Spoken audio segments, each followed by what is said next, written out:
Donc on continue. Alors, on a bu la deuxième coupe de vin, et là on attaque Rorza. Rorza, c'est l'étape où on se lave les mains, mais avec bracha, comme Urchatz, 3 fois sur la main droite, 3 fois sur la main gauche, pour tout le monde, hommes, femmes et enfants. Et on fait attention de bien tourner la main, parce que parfois la tranche n'est pas mouillée.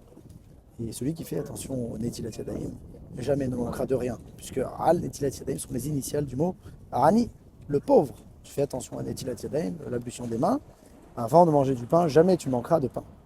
Et donc, on arrive à table, après avoir récité la bénédiction, béni sois-tu l'Éternel, notre Dieu, roi de l'univers, qui nous a distingués et donné le commandement de se laver les mains.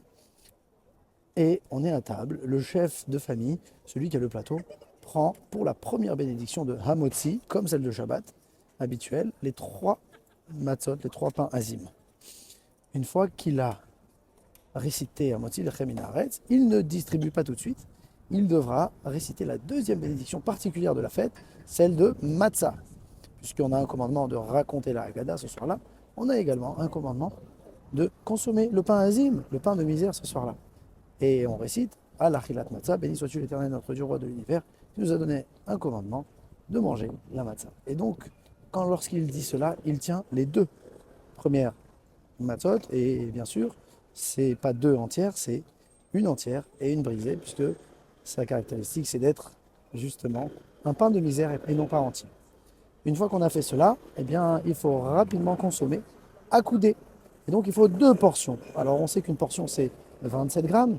Et selon la matzah, selon le pain qu'on a, son épaisseur, etc., c'est ou un tiers de matzah ou un quart de matzah pour ceux qui sont plus coulants. Et de ce fait, on devra consommer 2 fois cela.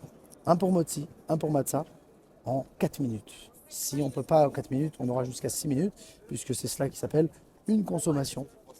Et plus que cela, ce n'est plus une consommation simultanée. Donc vous voyez bien qu'il y a énormément de détails. D'abord, se laver les mains correctement, ensuite faire la première bénédiction, ensuite faire la deuxième bénédiction sur la matzah, manger à coudée, manger la quantité et manger assez rapidement. Et bien sûr, ce que vous distribuez du plateau aux convives, eh bien, n'est pas suffisant. Il faudra leur rajouter un morceau de matzah shmura. Et là, j'insiste bien sur ce dernier point.